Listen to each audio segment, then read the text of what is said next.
The other day I was driving to see my mother at her nursing home, and I stopped at an intersection on a side street, and a really old guy was walking a equally really old dog, and he got to the intersection about when I did, and he kind of paused and I paused and he waited and I waited, and I thought, well, let me be kind of a caring person. I'll wave him across.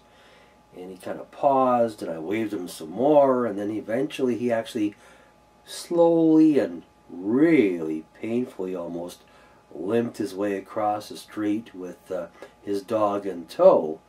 And it reminded me that for years my father used to walk their dog around the block every day, a couple, 3 times, and as he got older and weaker, it became once a day, and then it became half the block, and then it became part of the block, and then it became up and down in front of their house.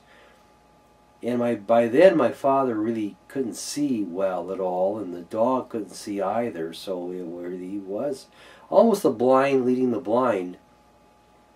But going out and having that walk was a really important part in protecting the quality of his life.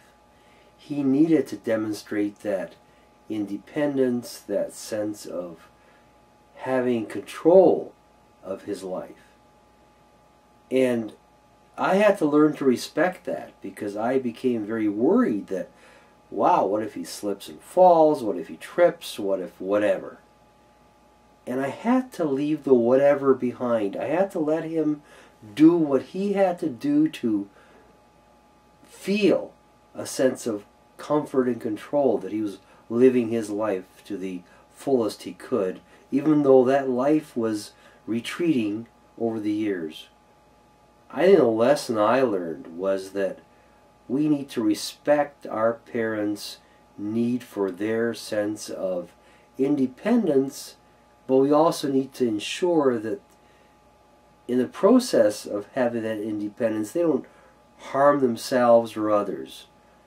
And if they do, then we have to take steps to manage their exposure to those things so they don't, in fact, have a problem, or by extension, we have a problem.